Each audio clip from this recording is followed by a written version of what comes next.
جتھوں مجرم بری ہوئے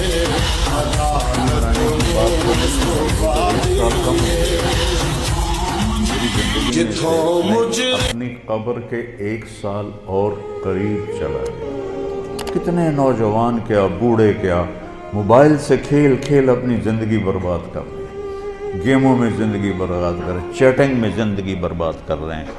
وقت ایک قیمتی چیز ہے، تو بہت سے لوگ 1 اپریل کو نیا سال مناتے تھے، تو ان کو لوگ ان پر مذاق ان کا اڑاتے تھے، یہاں سے 1 اپریل فول بنا۔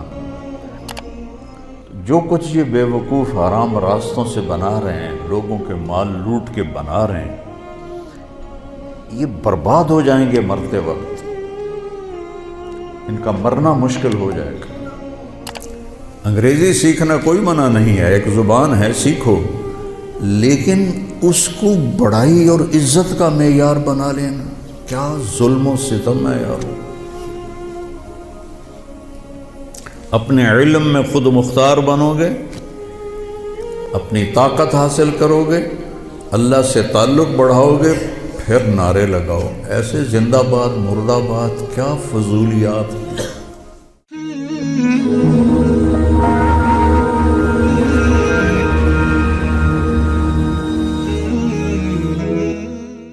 السلام علیکم ورحمۃ اللہ وبرکاتہ۔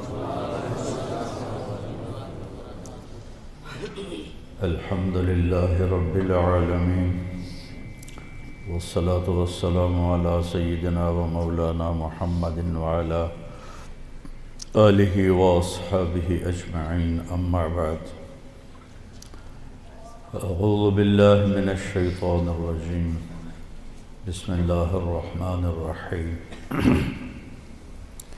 هو الذي جعل الشمس ضياء والقمر نورا وقدره منازل لتعلموا عدد السنين والحساب وكل شيء فصلناه تفصيلا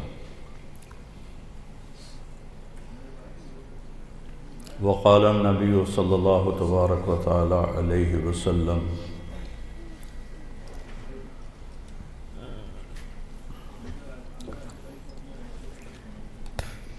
شيئان مغبون فيهما كثير من الناس الصحة والفراغ وقال النبي صلى الله تبارك وتعالى عليه وسلم الدنيا دار من لا دار له ومال من لا مال له ولها يجمع من لا عقل له أو كما قال صلى الله تبارك وتعالى عليه وسلم۔ میرے محترم بھائیو اور دوستو عزیزو، اکثر ماشاءاللہ نوجوان بیٹھے ہو۔ اللہ تعالیٰ نے زندگی کو بہت قیمتی بنایا ہے، اور زندگی وقت کے ساتھ گزرتی ہے۔ وقت اللہ کی ایک مخلوق ہے جو کچھ فاصلے میں ہے، اوپر وقت کوئی نہیں ہوتا ہے۔ آسمان کے اوپر اوقات کی کوئی حیثیت نہیں ہوتی، جنت میں بھی ٹائم زیرو ہو جائے گا، کروڑ سال کے بعد بھی وہ اسی جگہ پہ کھڑا ہوگا جہاں وہ کروڑ سال پہلے۔ یہاں اللہ تعالیٰ نے فرمایا کہ میں نے سورج اور چاند کو گردش دی جس سے سال اور مہینے پیدا ہوئے۔ ویسے تو نئے سال میں کوئی نئی چیز نہیں، وہی جنوری آ گیا جو پچھلے سال آیا تھا، وہی فروری آئے گا جو پچھلے سال تھا، وہی مارچ آئے گا جو پچھلے سال تھا، وہی سردی ہے جو پچھلے سال تھی۔ کچھ بھی نہیں بدلتا، صرف ہندسہ بدلتا ہے کہ پہلے 23 لگا ہوا تھا، اب 24 ہو گیا۔ باقی سال میں تو نئی کوئی بھی چیز نہیں، موسم بھی وہی ہیں، دن رات بھی وہی ہیں، بارش آندھیاں بھی وہی ہیں، دریاؤں کی روانی، ہمارے تو دریا خشک ہو گئے، وہی پہاڑوں پہ برف ہے، وہی آبشاریں ہیں، وہی چشمے ہیں، وہی پرندوں کی ڈاریں ہیں، وہی رات کا اندھیرا ہے، وہی دن کا اجالا ہے، وہی صبح و شام ہے، وہی کہیں رونا ہے، کہیں ہنسنا ہے، کہیں دکھ ہے، کہیں سکھ ہے، کہیں ظالم ہے، کہیں مظلوم ہے، کہیں بدکار ہے، کہیں نیکوکار ہے، کہیں دھوکے باز ہے، کہیں دیانتدار ہے۔ ہر چیز تو اسی طرح چل رہی تھی، تبدیلی کیا ہوئی ہے؟ اور کتنے پاگل پن کی بات ہے کہ خوشی منائی جاتی ہے۔ خوشی منانے کی بات تو نہیں ہے، یہ تو 1 سال کم ہو گیا میری زندگی میں سے، میں اپنی قبر کے 1 سال اور قریب چلا گیا۔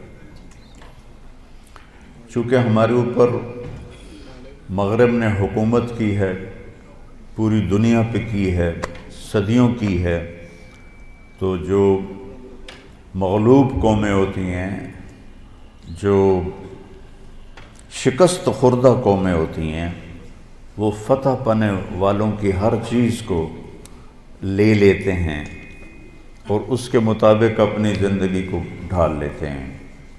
اسپین کی تاریخ میں پڑھ رہا تھا تو ایک پادری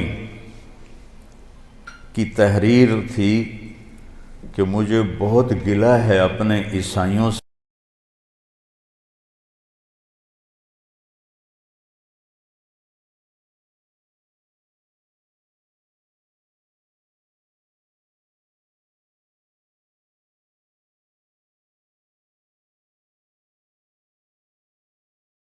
ہے کہیں خوشی منانے کی بات تو نہیں ہے، یہ تو 1 سال کم ہو گیا میری زندگی میں سے، میں اپنی قبر کے 1 سال اور قریب چلا گیا۔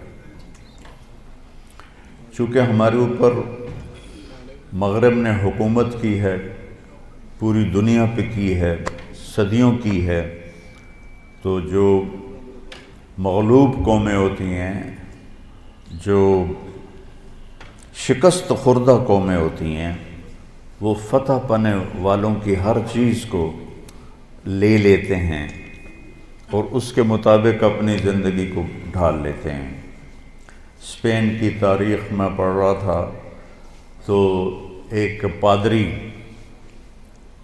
کی تحریر تھی کہ مجھے بہت گلہ ہے اپنے عیسائیوں سے کہ انہوں نے عربی لباس پہننا شروع کر دیا ہے، انہوں نے اپنی زبان چھوڑ کے عربی میں بولنا شروع کر دیا۔ اب جیسے ہماری نسل انگریزی میں بولتے ہیں، اردو میں بھی انگریزی شامل کرتے ہیں، پنجابی میں بھی انگریزی، بلکہ انگریزی بولنا ایک معیار بن گیا ہے۔ اس قدر حماقت ہے کہ معیار تو انسانیت ہے۔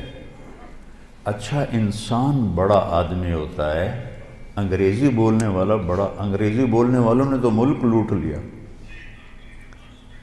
بڑا انسان اپنی صفات سے بنتا ہے، بڑا مالدار اور چیز ہے اور بڑا انسان اور چیز ہے۔ ایک شخص بہت بڑا، یہ بہت بڑا آدمی ہے کیونکہ بہت زیادہ پیسے ہیں، یہ بڑا مالدار ہے، یہ بڑا آدمی نہیں ہے، یہ بڑا انسان نہیں ہے۔ ان اکرمکم عند اللہ اتقاکم، سب سے زیادہ عزت والا اور بڑا آدمی اللہ کہتا ہے وہ ہے جو تقوی والا ہے۔ تو بدلا تو کچھ بھی نہیں، یہ جنوری شروع ہو گیا ہے، پھر فروری آ جائے گا، پھر چلتے چلتے پھر دسمبر آ جائے گا، پھر ایسے موسم گم ہو جائے گا اور ہماری زندگی کا 1 سال اور گھٹ جائے گا۔ کچھ چیزیں یاد رہ جاتی ہیں، حادثات، واقعات، باقی آدمی سب کچھ بھلا دیتا ہے۔ اتنی عمر گزار کے ماضی میں دیکھوں تو کچھ یاد ہے، اکثر بھول گیا ہے۔ البتہ پچھلے سال کا جو میرے بیٹے کی وفات کا حادثہ ہے وہ شاید مجھے موت ہی بھلائے گی، اس سے پہلے تو بھولنے کا کوئی شکل نظر نہیں آتی۔ اس کا وقت تھا، وہ چلا گیا۔ تو 2023 تو میری زندگی میں ہمیشہ ہی مجھے دکھ دیتا رہے جب تک میری زندگی باقی ہے۔ تو وقت ایک بہت بڑی دولت ہے۔ جن جن چیزوں سے وقت پیدا ہوتا ہے اللہ نے سب کی قسم اٹھائی ہے۔ وقت زمین آسمان کے درمیان کی مخلوق ہے۔ تو والسماء والطارق، آسمان کی قسم، ستارے کی قسم، والنجم، ستارے کی قسم، ستاروں کی گردش سے وقت بنتا ہے، والشمس وضحاہا، سورج کی قسم، اس کی روشنی کی قسم، والقمر اذا تلاہا، چاند کی قسم، تو چاند اور سورج کی گردش سے وقت بنتا ہے، جو میں نے پہلے آپ کو خطبے میں آیت پڑھی کہ جس نے سورج کو ضیاء بنایا۔ ضیاء کہتے ہیں جو خود روشنی پیدا کرتا ہو۔ والقمر نورا، اور چاند کو نور بنایا جو کسی سے روشنی لے کر روشن ہوتا ہو، اس لیے ان دونوں میں اللہ نے فرق کیا۔ چاند کو ضیاء نہیں فرمایا، چاند کو نور فرمایا، سورج کو ضیاء فرمایا کہ ضیاء اپنی روشنی خود بنا رہا ہے اور چاند سورج سے روشنی لے رہا ہے۔ اور سورج کے اندر جو ہیلیم گیس ہے وہ ہر سیکنڈ میں دھماکہ کرتی ہے، ہر سیکنڈ میں، اور اس دھماکے سے اتنی انرجی پیدا ہوتی ہے کہ اگر 50 لاکھ ایٹم بم ایک وقت میں پھاڑے جائیں تو زمین تو پھر نظر ہی نہیں آئے گی کہاں گئی۔ تو سورج میں ہر سیکنڈ میں ہیلیم نائٹروجن میں بدلتی ہے، اور اس سے جو اس تبدیلی میں جو ایک دھماکہ ہوتا ہے 50 لاکھ ایٹم بم پھاڑنے کے برابر اس کی طاقت ہوتی ہے، اور اس سے جو شعلے نکلتے ہیں وہ 1-1 لاکھ کلومیٹر لمبے ہوتے ہیں۔ 1920 میں ایک شعلہ سورج سے یہاں سے اٹھا اور یہاں پہنچ گیا، سورج کی سطح پر ہی۔ تو اس وقت سائنس بھی اتنی طاقتور نہیں تھی، اس زمانے میں اس شعلے کی طاقت کو ناپا گیا تو اس میں اتنی انرجی تھی کہ اگر اس انرجی کو انسان قابو کرتا تو 10 کروڑ سال کے لیے پوری دنیا کو بجلی کافی ہو جاتی، پاکستان نہیں پوری دنیا کو بجلی کافی ہو جاتی۔ تو سورج اپنی روشنی خود پیدا کرتا ہے اللہ کے امر سے، وہ تو خود کچھ بھی نہیں۔ چاند اس سے روشنی لیتا ہے، تو چاند نور ہے، سورج ضیاء ہے۔ پھر اللہ تبارک و تعالیٰ نے زمین کی قسم اٹھائی کہ اس کی گردش سے وقت میں دن اور رات آتے ہیں، والارض وما طحاہا ونفس وما سواہا، پھر ہمارے اوپر وقت گزرتا ہے، ہماری قسم اٹھائی، واللیل اذا یغشا، رات وقت کا حصہ بنتی ہے، اللہ نے رات کی قسم کھائی، والنہار اذا تجلی، دن اللہ کا دن ہمارے وقت کا حصہ بنتا ہے، اللہ تعالیٰ نے پھر اس کی قسم اٹھائی۔ ہر وہ چیز جو وقت کے بننے میں استعمال ہو رہی ہے اللہ اس کی قسم اٹھا رہا ہے، یہ بتانے کے لیے کہ یہ جو سانس ہے نا اب یہ کبھی واپس نہیں آئے گا۔ گئی دولت واپس آ جاتی ہے، گئی صحت واپس آ جاتی ہے، گری عمارت دوبارہ بن جاتی ہے، لیکن یہ جو سانس وقت نے لیا ہے واپس نہیں آ سکتا ہے۔ دن اور رات کتنے بڑے ڈاکو ہیں کہ علل اعلان ہماری زندگی کو کھاتے جا رہے ہیں، کھاتے جا رہے ہیں، کھاتے جا رہے ہیں۔ کوئی ہمارے 100 روپے جیب سے نکالے تو ہم کہتے ہو یہاں جمعے میں آ جاتے ہیں جیب کترے، وہ موبائل نکالتے ہیں، اور جی میرا موبائل نکل گیا، ذرا ہوشیار بھی رہنا، پتہ نہیں آئے نہ بیٹھے ہوئے تو وہ میرا موبائل نکل۔ لیکن یہ سانس ایک لمحہ جو نکلا ہے اسے تم واپس نہیں لا سکتے، سورج چاند کی گردش الٹی نہیں ہو سکتی۔ تو اس کی اہمیت بتانے کے لیے اللہ تعالیٰ نے ان ساری چیزوں کی قسم اٹھائی، والشمس وضحاہا والقمر اذا تلاہا والنہار اذا جلاہا واللیل اذا یغشاہا والسماء وما بناہا والارض وما طحاہا ونفس وما سواہا، 7 چیزوں کی اکٹھی قسم اٹھائی ہے اللہ تعالیٰ نے۔ سورج کی قسم، چاند کی قسم، دن کی قسم، رات کی قسم، آسمان کی قسم، زمین کی قسم، اور اے انسان تیری جان کی قسم کہ وقت نے تجھے گھیرا ہوا ہے اور تجھے کھینچ رہا ہے، کھینچ رہا ہے، کھینچ رہا ہے۔ ہر ٹک ٹک ٹک یہ کلہاڑے کی طرح میری زندگی کے درخت کو کاٹ رہی ہے، کاٹ رہی ہے، کاٹ رہی ہے، کاٹ رہی ہے، اور پتہ بھی نہیں چلتا، اور کسی کا کچھ پتہ نہیں کب اس کا وقت ختم ہو جائے۔ میں اپنے بارے میں تو سوچتا تھا کہ 70 سال کا ہو گیا ہوں تو اب میری زندگی مطلب جامن دا ویلا نیڑے ہی ہے، لیکن وہ عاصم پہ وقت آ گیا جو 36 سال کا نوجوان اور اتنا صحت مند کہ 30 کلومیٹر مسلسل دوڑنے کی طاقت تھی اس کے اندر، 30 کلومیٹر ایک سانس میں دوڑتا تھا، اور خانپور ڈیم کو 1 گو میں اس نے کراس کیا اور آر پار کیا۔ اس کے اوپر موت کا حکم آ گیا تو کچھ پتہ نہیں ہے۔ مریض سسک رہا ہے، یا اللہ موت دے دے، اور جوان مانگ رہا ہے یا اللہ زندگی دے دے، اس پہ موت آ جاتی ہے۔ اور وہ ہمارا ایک نوکر تھا چاچا فتح محمد نام تھا، فتح کہتے تھے، آخر عمر میں بیمار ہو گیا تھا تو میں اس کا حال پوچھنے گیا تو مجھے کہا میاں موت نہیں آ رہی، ہمارا ٹائٹل ہے وہاں خاندانی میاں موت نہیں آ رہی، کسی کو مانگے نہیں ملتی، کسی کے بچتے بچتے، لوگ کہتے ہیں نا میں تو مرتے مرتے بچا، ارے بھائی بچتے بچتے مر جائیں گے، میں تو مرتے مرتے بچے، ایک دن اس کا الٹ ہو جائے گا، بچتے بچتے مر جائے۔ وقت قیمتی چیز ہے، اور یہ قیمتی بنتا ہے اس میں کچھ بھرنے سے، اور جو بھر دو گے نکال نہیں سکو گے۔ وقت کے برتن میں جو بھرو گے، وہ بوتلوں میں یہ سیرپ مشینوں ایسے ڈال رہی ہوتی ہے نا، ایسے بوتل آتی ہے، اس میں اوپر سے وہ مشین اس کے اندر سیرپ ڈالتی ہے، وہ آگے چلی جاتی، کبھی کوئی بوتل مس ہو جاتی ہے تو خالی آگے نکل جاتی، اس کے اوپر کھڑا ہوا جو ہے کام کرنے والا وہ اس کو اٹھا کے دوبارہ پیچھے رکھ دے تو پھر بھر جاتی ہے۔ لیکن یہاں یہ نہیں ہو سکتا کہ میری یہ گھڑی خالی چلی گئی، کچھ بھی نہ کیا، یا موبائل سے ہی کھیلتا رہا۔ کتنے نوجوان کیا بوڑھے کیا موبائل سے کھیل اپنی زندگی برباد کر رہے ہیں، گیموں میں زندگی برباد کر رہے ہیں، چیٹنگ میں زندگی برباد کر رہے ہیں۔ وقت ایک قیمتی چیز ہے۔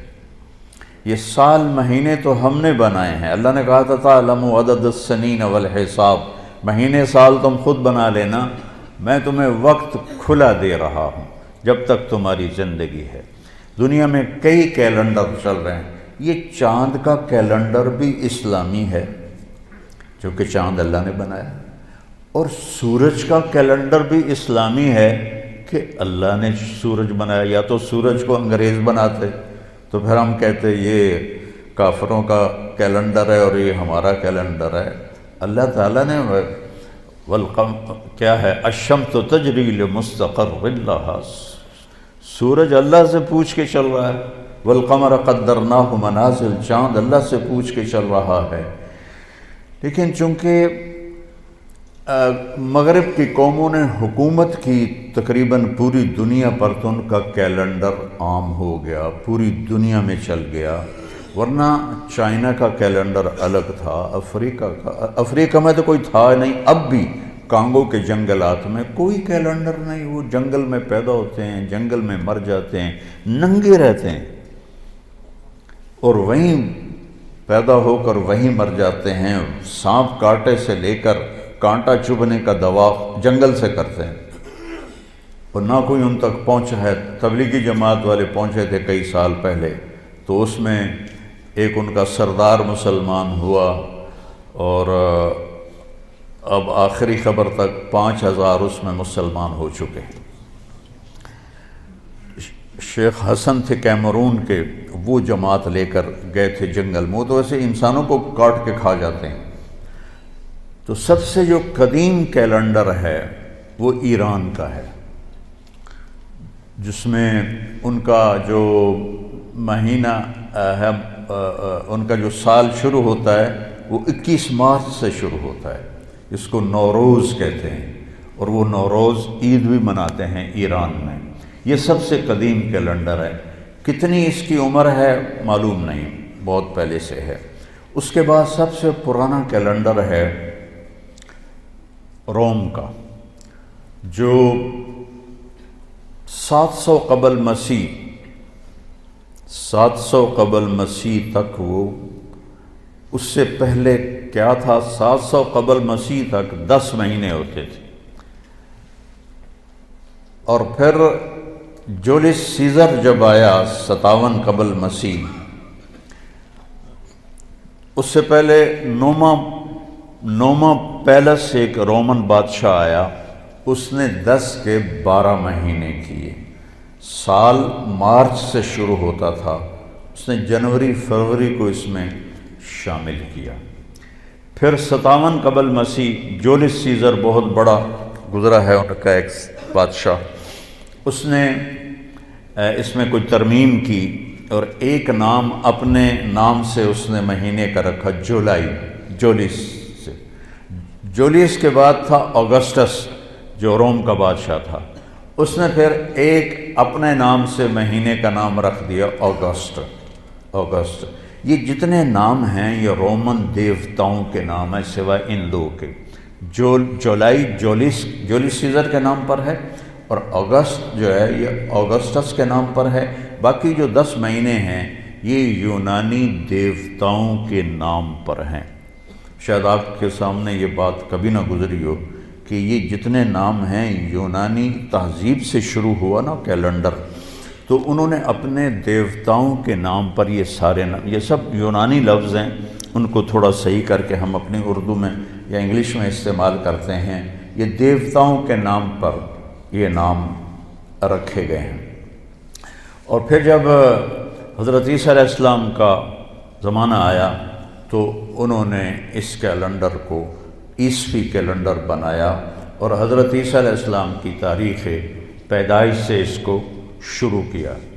حضرت عیسیٰ علیہ السلام کی تاریخ پیدائش کے بارے میں کوئی تحقیقی روایت کوئی نہیں ہے، ایک اندازہ تخمینہ ہے جس پر یہ دسمبر کو یہ ختم کیا جاتا ہے۔ پھر یہ چلتا رہا حضرت عیسیٰ علیہ السلام کی پیدائش سے، تو ان کا بھی سال مارچ میں ختم ہوتا تھا اور اپریل میں پہلا مہینہ ہوتا تھا، اپریل میں پہلا مہینہ ہوتا تھا۔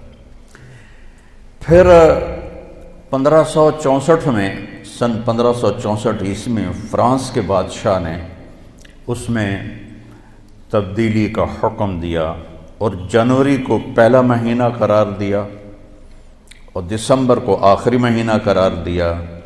اور اس وقت چونکہ ذرائع ابلاغ نہیں تھے تو کچھ لوگوں کو پتہ چلا، کچھ کو نہ پتہ چلا، تو بہت سے لوگ 1 اپریل کو نیا سال مناتے تھے، تو ان کو لوگ ان پر مذاق ان کا اڑاتے تھے، یہاں سے 1 اپریل فول بنا۔ اس کو بھی کسی مسلمانوں کے ساتھ جوڑ دیتے ہیں کہ مسلمانوں کے ساتھ یہ ہوا تھا، تو پھر انہوں نے یہودیوں نے یہ طریقہ رائج کر دیا کہ اپریل فول مناؤ۔ اب تو خیر کسی کو پتہ بھی نہیں ہے۔ تو اپریل فول جو بنا تھا وہ یہاں سے بنا تھا کہ 1564 میں فرانس کے، اس کا نام نئی تاریخ میں آتا، اس نے جنوری کو پہلا مہینہ کر لیا، تو بہت سے لوگ 1 اپریل کو ہی پہلا مہینہ سمجھتے تھے اور 1 اپریل کو اپنی وہ خوشی مناتے تھے، تو ان کو بیوقوف کہا جاتا تھا، اس سے اپریل فول بنا۔ پھر 6 جولائی 1582، آج جو کیلنڈر آپ کے ہاتھ میں ہے یہ 6 جولائی 1582 کو گریگورین اس کو کیلنڈر کہتے ہیں۔ گریگوری یہ پوپ تھا روم کا، اس نے 30 دن، 31 دن، 28 دن، لیپ سال میں 29 دن، یہ سارا سٹ کر کے یہ 1582 سے یہ کیلنڈر چلا آ رہا ہے۔ ایک کیلنڈر ہے جو ہمارے ہندوستان کا ہے، وہ ہے بکرمی کیلنڈر. اس کو مہاراجا بکرما جیت تھا جو مدھیہ پردیش جو آج ریاست ہے، اس میں ایک شہر تھا اجین، وہاں کا وہ بادشاہ تھا اور ہندوستان اس نے سارا فتح کیا. 117 سال اس نے عمر پائی. اور یہ کالوں لوگ، کاسٹ ہے نا کالوں، یہ وکرما جیت کی اولاد ہیں، وہ کالوں تھا. اور اس نے اپنی پیدائش سے ہندی کیلنڈر شروع کیا. 102 قبل مسیح، حضرت عیسیٰ علیہ السلام کی پیدائش سے 102 سال پہلے وہ پیدا ہوا اور 15 عیسوی میں مرا. تو 117 سال اس نے گزارے. اور بہت نیک بادشاہ تھا، بہت رحم دل بادشاہ تھا. وہ لوٹتا نہیں تھا، لٹاتا تھا. ہمارے بادشاہ تو لوٹتے ہیں، لٹاتے نہیں ہیں.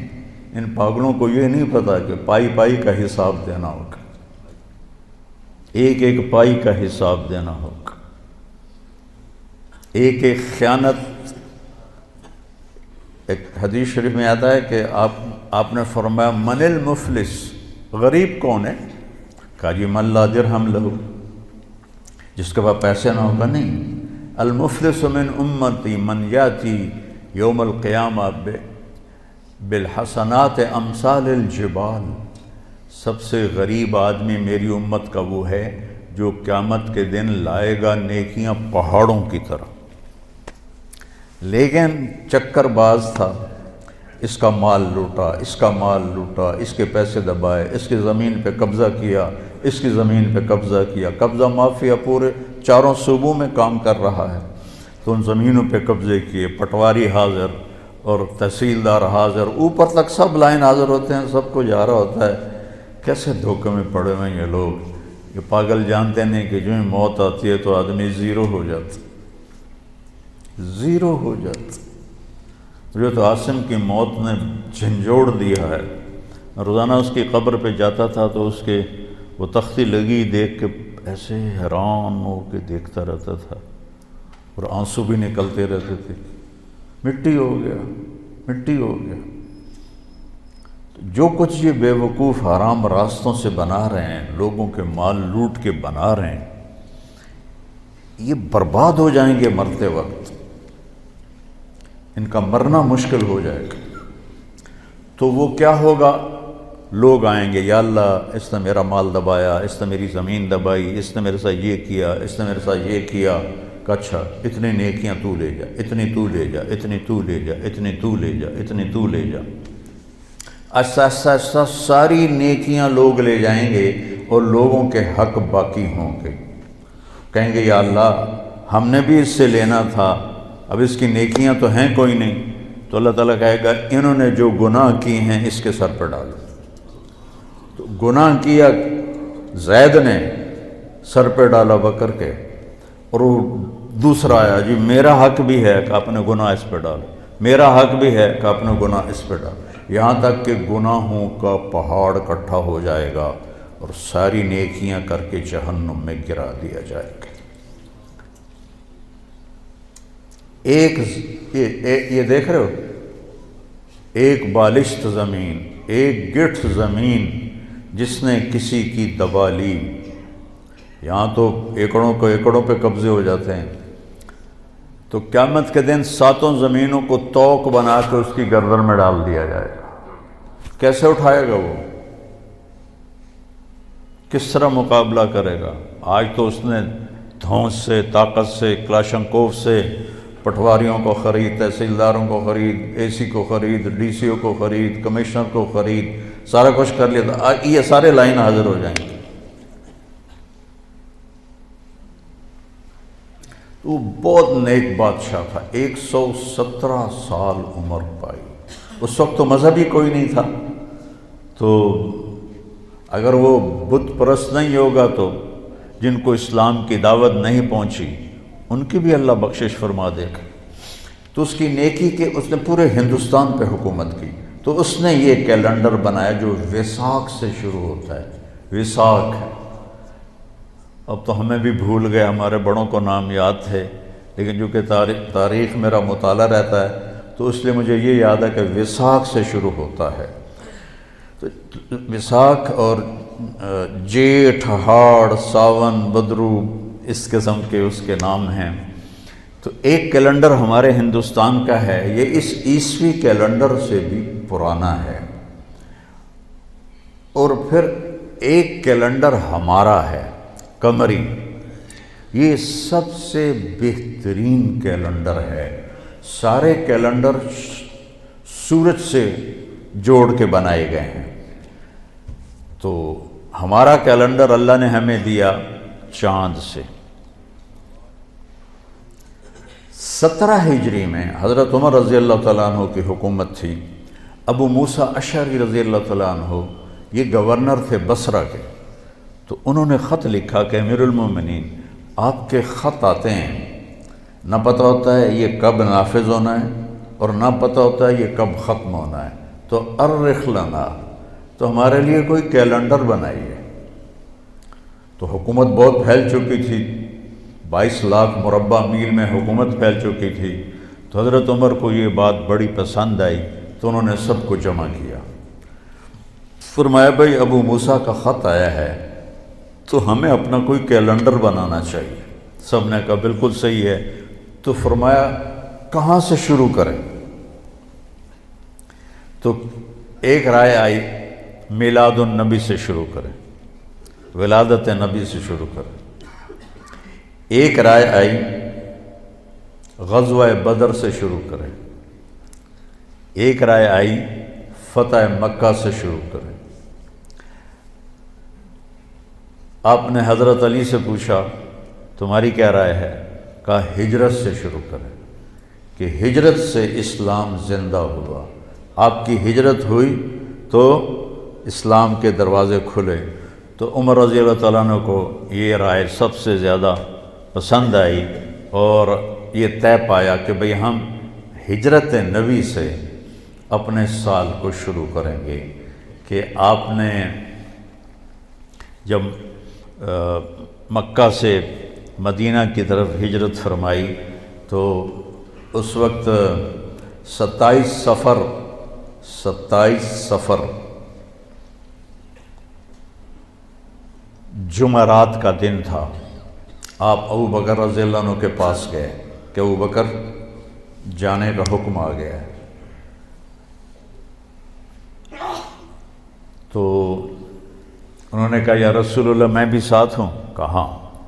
تو وہ رونے لگے خوشی سے، کہ میرے پاس ایک اونٹنی ہے جو ایک بڑی مشہور آپ کی اونٹنی ہے کسوا، یہ ابو بکر نے آپ کو دی تھی، کہا وہ میں آپ کو گفٹ کرتا ہوں اس دن کے لیے۔ کہا نہیں میں پیسے لوں، ہجرت ہے میں پیسے دوں گا، مدینے جا کے پیسے دوں گا۔ تو جمعرات کو یعنی شب جمعہ آپ تہجد کے وقت میں ابو بکر آپ کے پاس تشریف لائے۔ آپ دونوں حضرات، ابو بکر کہنے لگے یا رسول اللہ میں نے ایک غار تلاش کیا ہوا ہے، ادھر ہے مدینہ اور ادھر ہے غار ثور، بالکل مخالف سمت میں، تو پہلے ہم وہاں جا کے چھپتے ہیں، جب ہماری تلاش ماٹھی پڑ جائے گی تو پھر ہم نکل پڑیں گے۔ اور ایک ان کا دوست تھا عبداللہ بن اریقط، ابو بکر صدیق رضی اللہ تعالیٰ عنہ کا کافر تھا، اس کو رہبر بنایا۔ اس سے پتہ چلتا ہے کہ کافر سے کام لیا جا سکتا ہے۔ بنو عباس کے بڑے بڑے عہدوں پر عیسائی فائز تھے، مغل بادشاہوں کے اور خلجی اور بلبن اور جتنے یہ خاندان غلامہ سب کے پاس ہندو جو تھے وہ بڑے بڑے عہدوں پر فائز تھے۔ تو ہمارے نبی پنجوں کے بل چل رہے تھے، پنجوں کے بل، کہ کھوجی پیر کا نشان دیکھ کے کہیں ہمیں ڈھونڈ نہ لے۔ یہ آپ کو تو پتہ بھی نہیں ہوگا کھوجی کیا ہوتا ہے، ہم نے اپنے بچپن میں یہ سارا منظر دیکھا ہے، کچی سڑکیں ہوتی تھیں، چور چوری کر کے نکلتے تھے، تو کچھ لوگ ایسے ہوتے تھے جو پاؤں ایک دفعہ دیکھ لینا تو 100 میل تک اس کے پیچھے پہنچ جاتے تھے۔ ہمارے دادا کے چھوٹے بھائی کا اونٹ چوری ہو گیا، اور چوری ہو جانا ذمہ دار کے لیے بڑی ذلت کی بات تھی۔ یہ نہیں کہ کوئی وہ بھوک کی وجہ سے پیچھے بھاگتے تھے، وہ بےزتی کی وجہ سے اس کو تلاش کرتے تھے کہ ساڑی چوری ہو گئی، ساڑی چوری ہو گئی۔ پھر کچھ ذمہ دار تھے جو وہ چوری کروا کے کھا جاتے تھے، اور کچھ ایسے ہمارے بڑے بھی چوریاں کرواتے تھے لیکن کوئی کھاتا نہیں تھا، آگے دے دیتا تھا، اور وہ چوری دشمنی کی ہوتی تھی، اگلے کو بے عزت کرنے کے لیے کہ ویکھو جی فلانے دا اٹھ چوری ہو گیا، فلانے دی مچھ چوری ہو گئی۔ اس وقت یہی چیزیں چوری ہوتی تھی، پیسہ تو ہوتا نہیں تھا۔ تمہارے دادا کے چھوٹے بھائی کا اونٹ چوری ہو گیا، تو میرے دادا کھوجی کو لے کر نکلے۔ ہمارا گاؤں تلمبے کے پاس ہے، وہاں سے لے کر پیدل چلتے چلتے چلتے ڈیرہ غازی خان پہنچے، جو وہاں سے کوئی 200 کلومیٹر ہے۔ وہاں سے آگے چوٹی پہنچے، جو وہاں سے آگے پھر 20-25 کلومیٹر ہے۔ وہاں پہنچے تو ایک سردار کے ڈیرے پر اونٹ کھڑا ہوا تھا، تو میرے دادا پہنچ گئے، السلام علیکم۔ وعلیکم السلام۔ اٹھ جی ساڈا ہے، اسی لین آئے ہیں۔ وہ کہنے لگا پتر میں چوری کدی کسی دی واپس نہیں موڑی، اے ہن میرا ہے، جاؤ تسی۔ اب میرا دادا کہ ابھی منزل پہ پہنچ کے پانی نہ پاؤں تو اب وہ بیچارے پریشان، لڑ تو سکتے نہیں تھے، 4 آدمی، ایک کھوجی، 4 سے مراد کئی لوگ، اور یہ وہاں تو لڑ نہیں سکتے تھے، وہاں تو سارے رائفلوں والے تھے۔ تو وہ تھوڑی دیر کے بعد وہ سردار کہتا کتھوں آئے ہو؟ میرے دادا نے کہا تلمبے آئے ہیں۔ تو کہنے لگا میاں گانے نو جان دے ہو؟ تو میرے دادا نے کہا میاں گانا میرا پیو ہے، میرا باپ۔ اچھا تیرا پیو ہے؟ وہ کھڑا ہو گیا اور میرے دادا کو گلے لگایا اور کہنے لگا تیرے پیو دا میرے تے ایک احسان ہے، بہ جا تینوں سنائینا۔ تو وہ کہنے لگا میں تلمبے میں پولیس نے مجھے پکڑ لیا، تو تھانے میں ڈھک دیا تلمبا پولیس نے۔ تو میں نے سپاہیوں سے پوچھا اس تھانے میں کس کی بات مانی جاتی ہے؟ تو سپاہیوں نے کہا میاں گانے دی۔ نام تو اس کا غلام محمد تھا، گہنا کہتے ہیں زیور کو، تو اپنی خوبیوں کی وجہ سے وہ گہنا گہنا کہلاتا تھا، نام غلام محمد تھا اس کا۔ تو وہ کہنے لگا میں ایک سپاہی نو آکھیا بھی جا میاں گانے نو آکھ ایک پردیسی تیرے نال گل کردا ہے۔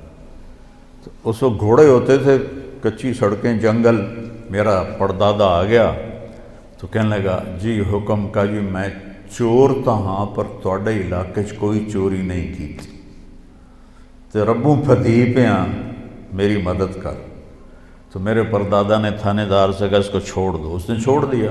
ان کا تیرے پیو دا احسان ہے میرے ہوتے، اے اپنا اٹھ بھی لے جا تے ایک میرا بھی لے جا۔ تو وہ 2 اونٹ لے کر میرے دادا واپس پہنچے۔ تو وہ ایک بہت بڑی ذلت سمجھی جاتی تھی اس کا، یعنی چوری کا ہو جانا۔ پتہ نہیں ہے گل میں کیوں شروع کی تھی ہے؟ ہاں ہمارے نبی پنجوں پہ چل رہے تھے کہ کھوجی نہ پہنچ جائے۔ تو کھوجی کے لفظ کی وضاحت کے لیے میں نے آپ کو یہ قصہ سنا ہے، میں نے خود کھوجی دیکھے ہیں۔ وہ ایسے جھک کے تھوڑی دیر تک پاؤں کو دیکھتے رہتے تھے اور پھر ان کا نقش بیٹھ جاتا تھا، وہ اس کو لے کے چلتے رہتے تھے۔ پکی سڑکیں ہوتی نہیں تھیں، کچی سڑکیں ہوتی تھیں، تو 200 میل تک بھی پہنچ جاتے تھے۔ اور ابو بکر کبھی آگے چلتے کبھی پیچھے چلتے، کبھی آگے چلتے کبھی پیچھے چلتے۔ تو آپ نے فرمایا ابو بکر کیا کر رہے ہو؟ کبھی آگے ہو جاتے ہو کبھی پیچھے ہو جاتے ہو؟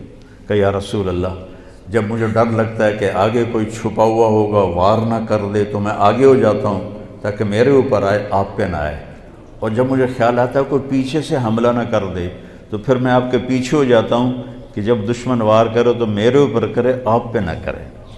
تو پنجوں پہ چلتے چلتے یہ کچھ 4 میل کا فاصلہ تھا، پتھروں پر کنکروں پر آپ کی ساری انگلیاں زخمی ہو گئیں۔ جب پہاڑ پہ چڑھنے کا وقت ہے تو ایسا پہاڑ ہے جنہوں نے دیکھا ہوا ہے سیدھا، تو آپ پاؤں کی تکلیف کی انگلیوں کی تکلیف کی وجہ سے چڑھ نہ پائے، تو ابو بکر رضی اللہ عنہ نے آپ کو اپنی کمر پہ بٹھایا اور پورا پہاڑ اوپر چڑھ کے گئے اور آپ کو باہر بٹھایا. کہا نہیں یا رسول اللہ، آپ نے اندر نہیں جانا. اندھیرا تھا، 27 کی رات تھی، 27 صفر کی رات تھی. اندر گئے، ٹٹول کے جتنے سوراخ تھے نا پتھروں سے بند کیے. پھر سوراخ باقی تھے، اپنی پگڑی کو اتارا اور پھاڑ کے سوراخ بند کیے. پھر سوراخ باقی تھے تو آپ نے کرتے کو اتارا اور پھاڑ کے سوراخ بند کیے. ایک سوراخ باقی رہ گیا، یہ وہ تھا جس میں سانپ تھا. تو بعض علماء نے یہ بات کہی ہے کہ وہ سانپ جو ڈنگ مار رہا تھا وہ اس لیے نہیں مار رہا تھا کہ بھئی سانپ ہونے کی وجہ سے میں ڈس رہا ہوں، وہ ڈنگ مار رہا تھا کہ پیر پر آ کر میں بھی نبی دی زیارت کر لی. وہ اس لیے ڈنگ مار رہا تھا کہ میں نبی دی زیارت کر لی. تو جب تھوڑا سا اجالا ہوا تو آپ نے دیکھا ابو بکر ننگے بیٹھے ہوئے تھے، اوپر سے کرتا بھی کوئی نہیں، پگڑی بھی کوئی نہیں. تو آپ نے کہا ابو بکر یہ کیا ہوا، کتنے گئے تیرا چولا، تیری پگڑی؟ تو انہوں نے ایسے دکھائی، یا رسول اللہ یہ سارے تھے سوراخ، مجھے ڈر لگا کوئی بچھو، کوئی سانپ، کوئی کیڑا آپ کو تکلیف نہ پہنچائے، تو اس لیے میں نے یہ کور کر دیے. تو میرے نبی کی آنکھوں میں ایک دم آنسو ایسے چھل کے پانی کی طرح، اور آپ نے ہاتھ اٹھائے، کہا یا اللہ میں ابو بکر سے راضی ہوں، تو بھی اس سے راضی ہو جا اور اسے جنت میں میرا ساتھی بنا دے. فوراً جبریل آئے اور انہوں نے آ کر کہا یا رسول اللہ، اللہ فرما رہے ہیں ہم ابو بکر سے راضی ہو گئے اور جنت میں آپ کا ساتھی بنا دیا. ویسے بھی آج 22-23 جمادی الثانی ہے، تو حضرت ابو بکر رضی اللہ تعالیٰ عنہ کی وفات 22 جمادی الثانی کو ہوئی ہے. تو اس کی نسبت میرے ذہن میں تو میں کوئی تیاری کر کے تو آتا نہیں ہوں، جو اللہ تعالیٰ جدھر مجھے لے جاتا ہے میں چل کے آپ کو بتا دیتا ہوں. لیکن تھوڑا سا میرا یہ فوکس تھا کہ میں وقت کے بارے میں آپ کو بتاؤں. تو وہ ہجرت سے کیسے شروع ہوا؟ تو آپ 27 کی رات، 28 کی رات، 29 کی رات رہے، اور یکم کی صبح کو تہجد کے وقت آپ وہاں سے نکلے. تو آپ نے مکے کو دیکھا تو کہیں کہیں چراغ ٹمٹماتے تھے. تو آپ نے کہا یا مکہ تو ما اطیبک من بلد و احبک الی لولا ان قومی اخرجونی منک لما سکنت غیرک. اے مکہ تو مجھے کتنا محبوب ہے، اگر میری قوم مجھے نہ نکالتی تو میں تمہیں چھوڑ کے کبھی نہ جاتا. اور آپ نے وہاں سے سفر شروع کیا، اور 8 ربیع الاول کو آپ قباء میں پہنچ گئے، قباء میں. اور 22 ربیع الاول کو پھر آپ مدینہ میں داخل ہوئے، اور جمعہ کا دن تھا. اور آپ نے مدینہ سے پہلے مسجد تھی جس کو آج کل مسجد جمعہ کہتے ہیں، تو جہاں بنو سالم آباد تھے وہاں آپ نے جمعہ کی نماز پڑھائی اور خطبہ دیا. اور اس میں عبداللہ بن سلام بہت بڑے یہودی عالم تھے بنو قینقاع کے، وہ آئے سننے. تو آپ نے اس میں ایک جملہ فرمایا جو انہوں نے سن کر کہا کہ یہ نبی کے سوا ایسا خوبصورت کلام کوئی نہیں بول سکتا کہ افشوا السلام وَأَطْعِمُوا الطَّعَامَ وَصِلُوا الْأَرْحَامَ وَصَلُّوا بِاللَّيْلِ وَالنَّاسُ نِيَامٌ تَدْخُلُوا الْجَنَّةَ بِالسَّلَامِ. الفاظ کی موسیقی دیکھیے آپ. سلام پھیلاؤ، کھانے کھلاؤ، رشتہ داروں سے اچھا سلوک کرو، اور رات کو اس وقت اٹھ کے نماز پڑھو جب لوگ سو رہے ہوں، تو آرام سے جنت میں داخل ہو جاؤ. تو کہنے لگے یہ سچا نبی ہی ایسا بول سکتا ہے اور کوئی نہیں بول سکتا. تو یہ تھوڑا سا ہجرت کا خاکہ میں نے آپ کو بتایا. تو پھر وہاں سے آگے اسلام کا عروج شروع ہوا. تو ہجرت پر طے ہو گیا کہ ہم ہجرت سے اپنا کیلنڈر شروع کریں گے. اب آیا کہ پہلا مہینہ کون سا ہو، تو اس میں بھی کئی رائے آئیں. کئیوں نے کہا کہ نبی کی ولادت والا مہینہ پہلا مہینہ ہو، تو کئیوں نے کہا کہ وہی مسلمانوں کے غزوہ بدر کا پہلا مہینہ ہو. اس طرح مختلف رائے آئیں، مجھے اب پوری یاد نہیں ہے. تو پھر حضرت علی کی رائے آئی کہ محرم سے شروع کرو، کیونکہ محرم سے ہجرت کی ابتدا ہوئی تھی۔ ذوالحجہ میں 72 آدمی مدینہ سے آئے اور آپ کے ہاتھ پر بیعت کی۔ حضرت عباس رضی اللہ عنہ کو آپ ساتھ لے کر گئے، وہ مسلمان نہیں تھے، اور اب انہوں نے پہاڑ ہٹا دیے ہیں۔ وہاں منا میں ایک مسجد پرانی سی نظر آتی ہے، جو پیدل جائیں گے نا، تو میں نے تو وہاں نماز بھی پڑھی ہے، اذان بھی دی ہے، جماعت بھی میں نے ہی کرائی ہے، کوئی بھی وہاں نہیں تھا تو شرطے آ گئے تو ان کو میں نے جماعت کروائی تھی۔ میں پیدل چلا گیا تھا عزیزیہ سے، وہاں بیٹھ کر تھوڑا سا وہ میں نقشہ اپنے دماغ میں سوچ رہا تھا کہ یہاں مدینے کے ساتھی اکٹھے ہوئے 72، 2 عورتیں ام منی ام عمارہ اور 70 مرد، اور ادھر میرے نبی اور آپ کے چچا عباس، گپ اندھیرا، رات کا آخری حصہ۔ تو حضرت عباس نے پہلے بات کی کہ دیکھو بھائی، یہ ہم بنو ہاشم اپنے بھتیجے کی حفاظت کر رہے ہیں، دشمنوں سے اس کا بچاؤ کر رہے ہیں۔ تم اگر یثرب نام تھا، یثرب غم کو کہتے ہیں، اگر تم اسے لے جانا چاہتے ہو تو پھر اس کی حفاظت کرو گے، اگر نہیں کر سکتے اور کل کو چھوڑ دو گے تو آج ہی چھوڑ دو۔ تو ایک صحابی ہیں اسد بن زرارہ، کہنے لگے یا رسول اللہ، اگر آپ کی اجازت ہو تو میں جواب دوں، ایسا جواب دوں گا کہ آپ کے چچا کی کوئی توہین نہیں ہوگی۔ ہم نے کہا دو۔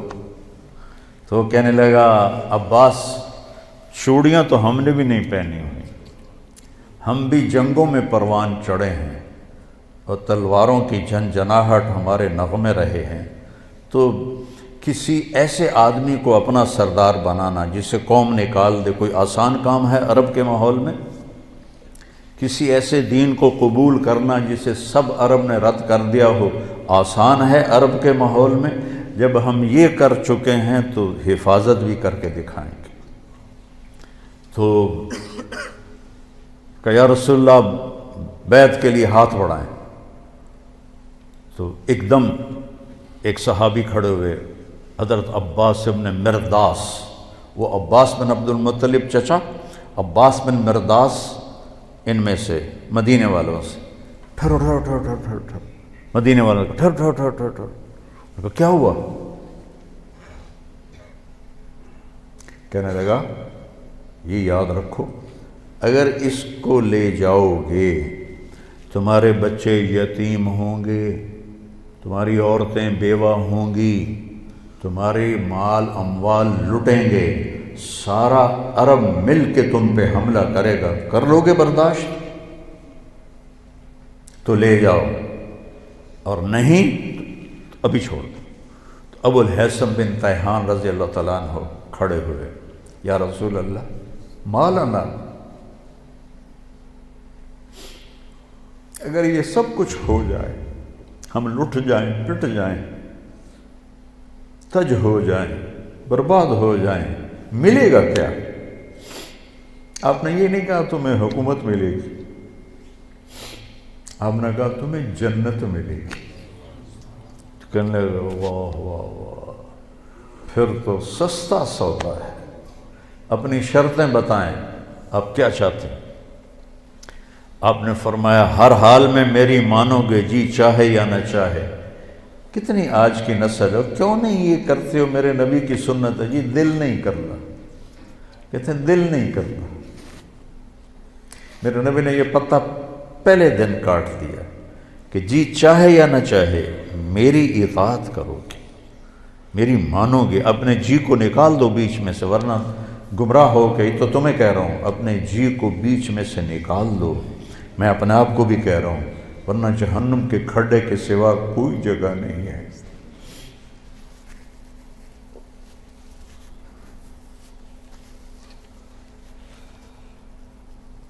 اپنے نبی کی زندگی پڑھو تو تمہیں پتہ چلے کہ کیا احسان کر گئے اپنی امت پر، وہ کتنا رو کے گئے اپنی امت کے لیے۔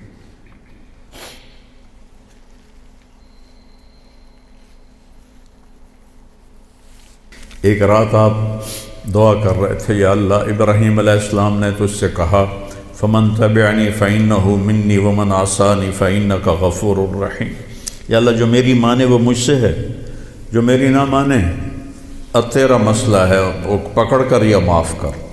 اور یا اللہ عیسیٰ علیہ السلام نے کہا تھا ان تعذبہم فإنہم عبادک وإن تغفر لہم فإنک انت العزیز الحکیم۔ یا اللہ تو معاف کر، تیری مرضی، پکڑ کر تیری مرضی، چوائس دے دی۔ اور کہا یا اللہ میں صرف ایک ہی بات کرتا ہوں، امتی امت۔ میں یہ نہیں کہتا ہوں کہ پکڑ یا چھوڑ، میں کہتا ہوں معاف کر، معاف کر، معاف کر۔ اور آپ کی دھاڑیں نکل گئیں تو جبریل آئے، اللہ نے بھیجا، میرے حبیب آپ کیوں رو رہے ہیں؟ اللہ کو تو پتہ تھا کیوں رو رہے ہیں، آپ تک بات پہنچانی تھی۔ کہ جبریل مجھے میری امت کا غم رلا رہا ہے، ہم پیدا بھی نہیں ہوئے تھے اور وہ ہمارے لیے رو رہے تھے۔ تو کوئی گنجائش ہے کہ امن کے طریقے کو چھوڑ کر کسی اور طرف جائیں؟ نیا سال آ گیا ہے، سال تو ہوئی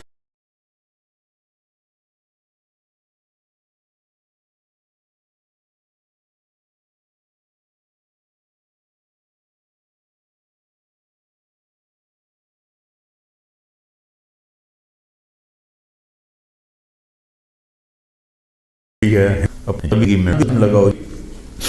تو اللہ نے آ کے جبریل نے کہا یا رسول اللہ، اللہ فرما رہے ہیں ہم آپ کو آپ کی امت کے بارے میں خوش کر دیں۔ فرمایا تطیعوننی فی المنشط والمکرہ، جی چاہے یا نہ چاہے میری مان کے چلو گے۔ تنفقون علی فی العسر والیسر، تنگی اور فراخی میں میرے اوپر مال خرچ کرو گے، میری حفاظت کرو گے جیسے اپنے بچوں کی کرتے ہو، بھلائی کو پھیلاؤ گے، برائی کو مٹاؤ گے، اللہ کے راستے میں جہاد کرو گے، لوگوں کی لان تان سن کر اللہ کی اطاعت سے نہیں ہٹو گے۔ لوگوں کی لان تان، لوگ تانے دیں گے، کیا کیا کہیں گے۔ میں جب آج سے 52 سال پہلے جب میں اللہ نے مجھے میڈیکل سے موڑا اور میں نے مدرسے میں جانے کا کہا تو پورا خاندان 6 مہینے صرف میں ٹارگٹ ہوتا تھا، گالیاں، تانے، رائمنڈ والوں کو گالیاں، مولویوں کو گالیاں، مجھے گالیاں، میں تو ان کی اولاد تھا پھر مجھے بھی گالیاں۔ کہ پرواہ نہیں کرو گے، ڈٹ کے چلو گے، جم کے چلو گے۔ تو نے کہا جی اور کچھ؟ کہ بس اور کچھ نہیں، کہ ہاتھ بڑھائیں۔ تو آپ نے ہاتھ بڑھایا تو 2 صحابہ نے پہل کے لیے دوڑ لگائی، ایک برا بن معرور، ایک ابو الحسن بن تیہان۔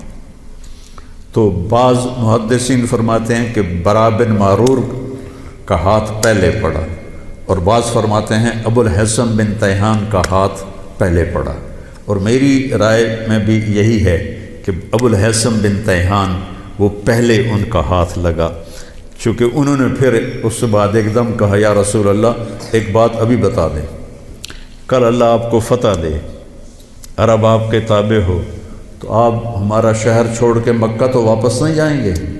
یہ ابو الحسن نے کہا۔ تو آپ مسکرائے، کہا میرا جینا بھی تمہارے ساتھ ہے اور میرا مرنا بھی تمہارے ساتھ ہے۔ جب مکہ فتح ہوا تو آپ صفا پہاڑی پہ کھڑے ہو کر نا آپ نے لمبی دعا کی، تو انصار مدینہ آپس میں نا سرگوشیاں کرنے لگے، اخذتہ الرأفۃ ببلدہ، لگتا ہے اللہ کے نبی کو اپنے شہر کی محبت نے پکڑ لیا ہے اور شاید اب یہ مدینہ نہیں واپس جائیں گے۔ تو جبریل آئے، یا رسول اللہ انصار بدگمان ہو رہے ہیں۔ عشق بدگمان کر دیتا ہے، عشق کی زیادتی بدگمان کر دیتی ہے، چاہے وہ نبی کے ساتھ ہی کیوں نہ ہو۔ تو انصار بدگمان ہو گئے، تو آپ ایسے ہاتھ اٹھائے ہوئے تھے تو آپ نے ایک دم ایسے کہا یا معاشر الانصار ما اسمی اذن۔ پڑھا کرو یہ کہانیاں، تم پتہ نہیں کیا دیکھتے رہتے ہو، کیا سنتے رہتے ہو، کیا کرتے رہتے ہو، زندگی جیسی دولت کو ضائع کرتے ہو، زندگی جیسی دولت، ایک ایک پائی پہ لڑتے ہو اور زندگی جیسا سرمایہ برباد کرتے ہو۔ اے انصار کی جماعت، جانتے ہو میں کون ہوں؟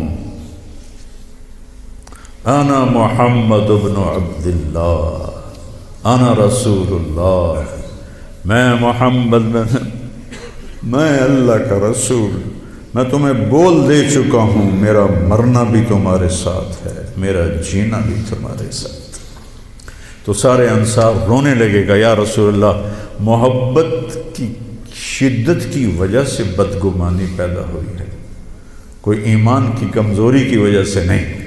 تو آپ نے فرمایا اللہ اس کا رسول تمہارا عذر قبول کرتے، سبحان اللہ، اللہ اس کا رسول تمہارا عذر قبول کرتے۔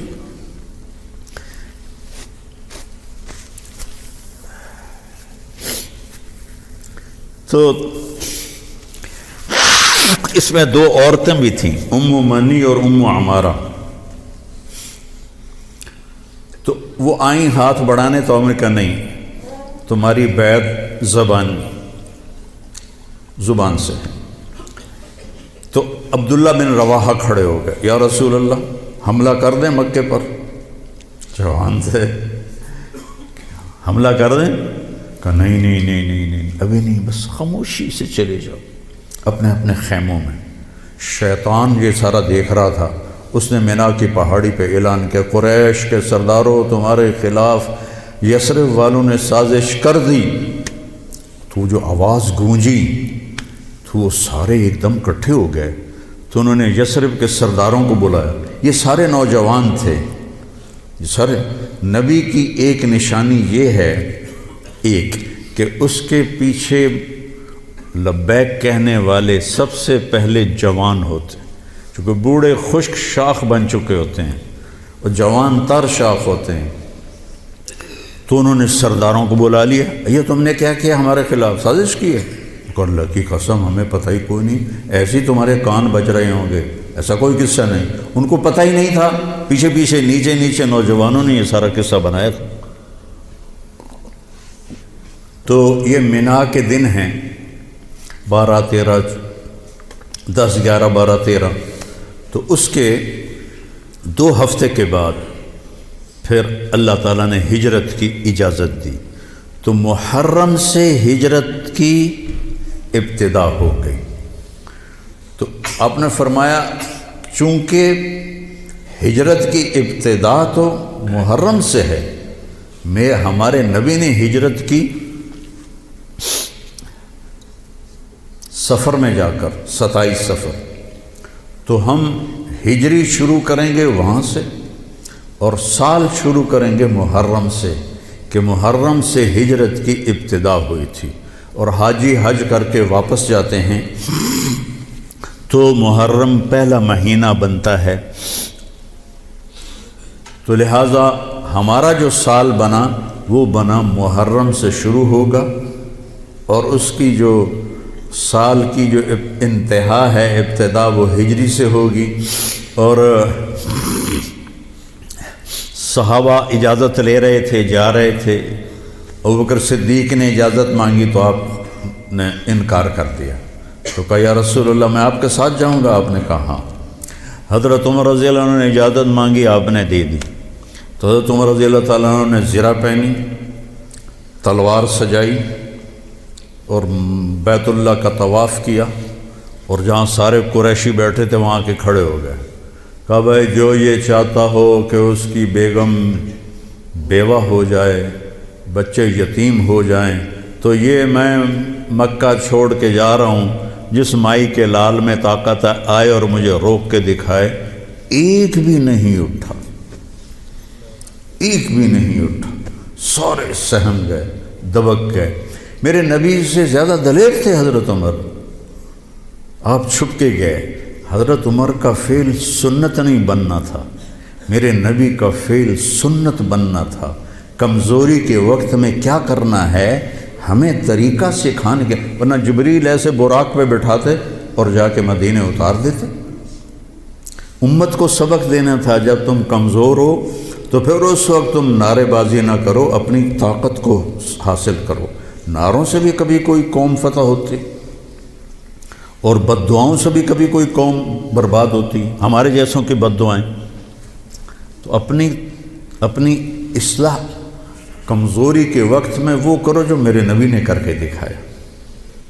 کمزوری کے وقت میں وہ نہ کرو جو بدر میں انہوں نے کر کے دکھایا۔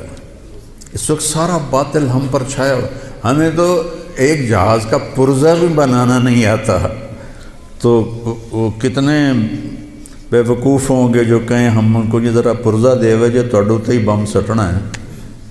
کیا خیال ہے دیں گے وہ؟ جب تک ہم اپنے وسائل پہ، جب تک ہم اپنے علم میں، دیکھو چائنا والوں نے جا کے انگلینڈ میں علم نہیں سیکھا، امریکہ میں علم نہیں سیکھا۔ ہمارا ہر محکمہ، چاہے وہ فوج ہو چاہے وہ سول ہو، امریکہ جا رہے ہیں، انگلینڈ جا رہے ہیں سیکھنے کے لیے۔ ارے دشمن بھی کبھی سکھائے گا کچھ؟ ہم خود تراشتے ہیں منازل کے سنگ میل، ہم وہ نہیں ہیں جن کو زمانہ بنا گیا۔ جاپان نے کوئی جا کے انگریزی سیکھی تھی، چائنا نے انگریزی سیکھی تھی۔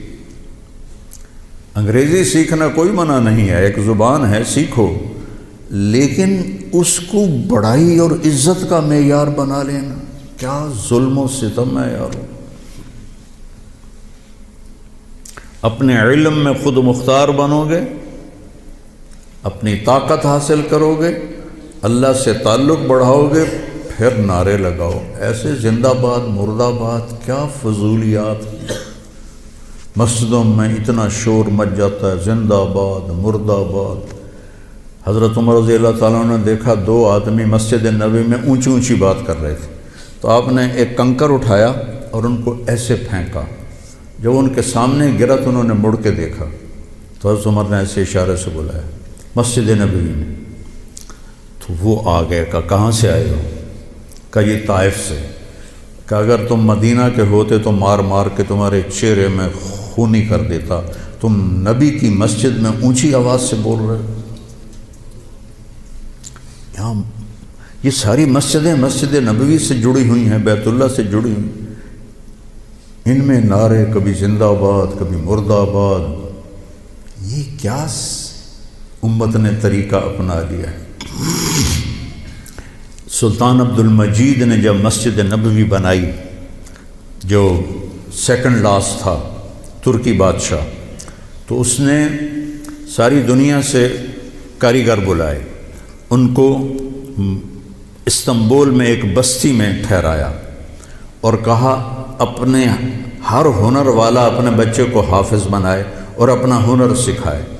تو سب نے ایک ایک بچہ حافظ بنایا، اپنا تعمیراتی ہنر سکھایا، تو 3000 حفاظ اور کاریگر تیار ہوئے۔ ان کو سلطان عبد المجید نے مدینہ بھیجا اور انہوں نے مسجد نبوی کی تعمیر شروع کی۔ سارا ہر پتھر پہ قرآن پڑا ہوا ہے، جو پرانی مسجد ہے۔ اور جب کوئی پتھر رکھتے تھے اور وہ تھوڑا بڑا ہوتا تھا، اس کے مطابق نہیں ہوتا تھا، تو وہاں نشان لگاتے، وہاں بھی تراش سکتے تھے تیشے کے ساتھ، نشان لگاتے۔ جس بستی میں وہ ٹھہرے ہوئے تھے وہاں وہ پتھر واپس جاتا، وہاں اس کی کاٹ تراش کر کے پھر واپس بھیجا جاتا، پھر اسے لگایا جاتا، پھر وہ تھوڑا سا زیادہ ہوتا، پھر وہیں جاتا تھا اور وہاں جا کے تاکہ ٹھک ٹھک کی آواز میرے نبی کو تکلیف نہ دے۔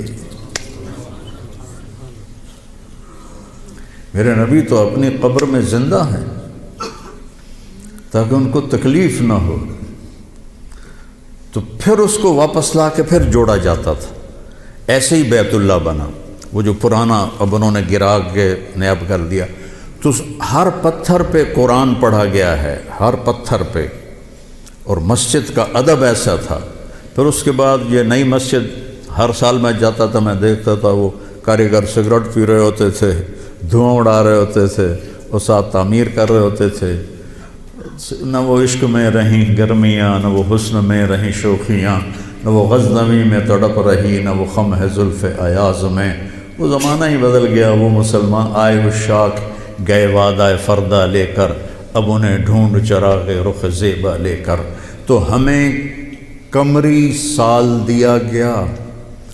اس کی وجہ مجھے سمجھ آئی 2014 میں جب میں ناروے گیا، اور ناروے میں ہے اینڈ آف دا ورلڈ، شمال میں and of the world Norway میں ہے.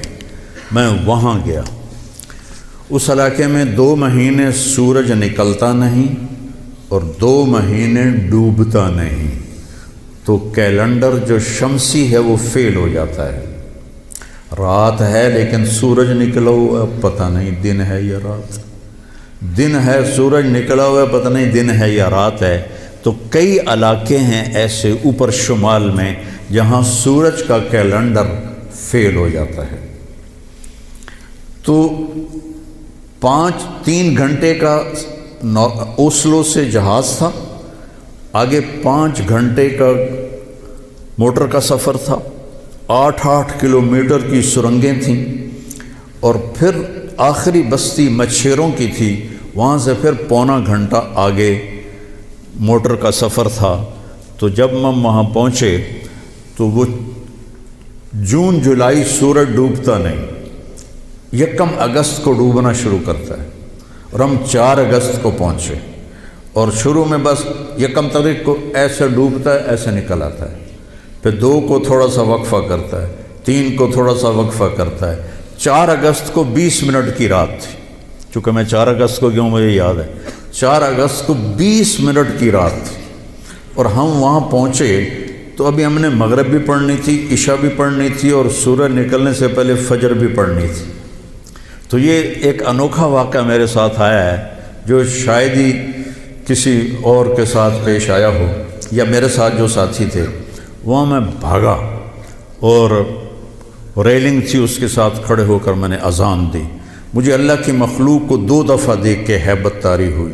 ایک ماؤنٹ ایورسٹ کو دیکھا جب وہ پوری طرح ننگا تھا، چوٹی خالی تھی، دیکھ کر میں بالکل گم ہو گیا. جس کے کیل اتنے بڑے ہوں وہ اللہ کتنا بڑا ہوگا. اور ایک وہ جب میں اینڈ آف دی ورلڈ پر پہنچا تو اس کا وہ منظر دیکھ کے میں گم ہو گیا. میں نے اذان دی، ٹھنڈی ہوا چل رہی تھی، تو میں نے قبلہ دیکھنا چاہا تو چاند سامنے چمک رہا تھا. سورج فیل ہو گیا تھا، چاند چمک رہا تھا. تو آج سمجھ میں آیا کہ اللہ نے ہمیں چاند کا کیلنڈر کیوں دیا ہے، کہ میرا نبی سارے زمانے کا نبی ہے.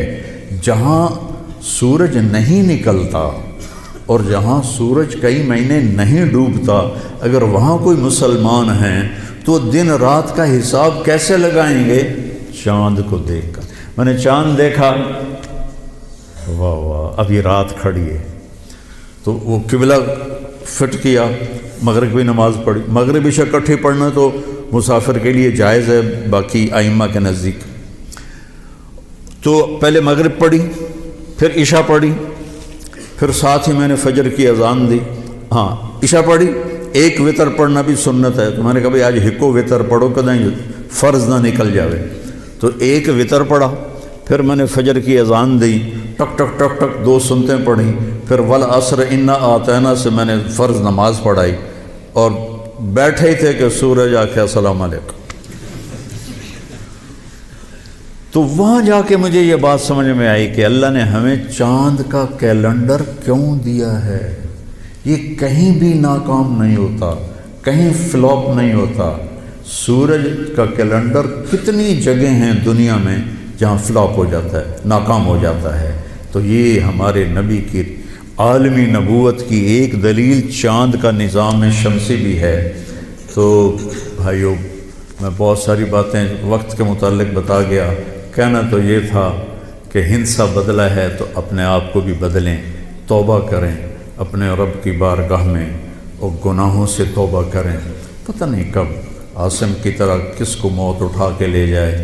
تو نہ جانے بلا لے پیا کس گھڑی، تو کیا کیا کرے گی کھڑی دن کے دن. نہ جانے بلا لے پیا کس گھڑی، پتہ نہیں کب موت کا ڈنکا بج جائے۔ تو بھائیو اس سے پہلے توبہ کرو، اپنے رب کی بارگاہ میں جھکو، فرائض ادا کرو، 5 نمازیں پوری پڑھو، جھوٹ نہ بولو، سچ بولو، دھوکہ نہ دو، دیانتداری سے چلو، بدکاری نہ کرو، نکاح کرو، یہ نشے نہ کرو، حلال پیو، حلال کھاؤ، حرام نہ کماؤ، حلال کماؤ، ماں باپ زندہ ہیں تو ان کے آگے اف بھی نہ کرو، بیوی بچوں سے حسن سلوک رکھو، روب جمانا نہیں۔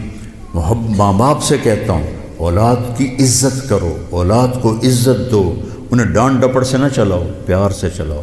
اولاد سے کہتا ہوں ماں باپ کے آگے اف بھی نہ کرو کہ وہ تمہاری جنت ہیں، وہ تمہاری جنت کے دروازے ہیں، اور اپنی کمائیوں میں حلال رکھو۔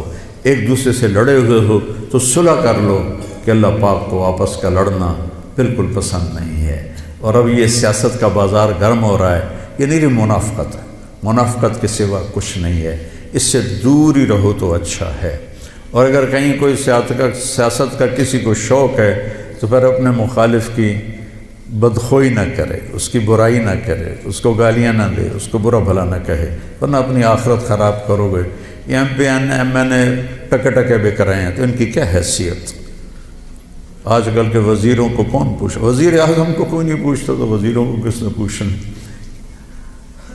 جب میں لاہور پڑھتا تھا تو مغربی پاکستان ہوتا تھا، ایک صوبہ، اور اس کا گورنر تھا امیر محمد خان اکیلا، اور پورے مغربی پاکستان کے 11 وزیر تھے۔ ان کا روب بھی تھا، ان کے پاس پاور بھی تھی، ان کا پروٹوکول بھی تھا، وہ دیانتدار بھی تھے۔ کیا کریں، اپنے اوپر ہی روئیں، آنسو بہائیں۔ تو بھائی توبہ کرتے ہو سارے؟ کہو میرے ساتھ، یا اللہ میری توبہ، پھر کہو یا اللہ میری توبہ، پھر کہو یا اللہ میری توبہ۔ انشاءاللہ ہماری توبہ قبول ہوگی، اور اگر کبھی ٹوٹ جائے پھر توبہ کر لینا، اللہ پھر معاف کر دے گا انشاءاللہ۔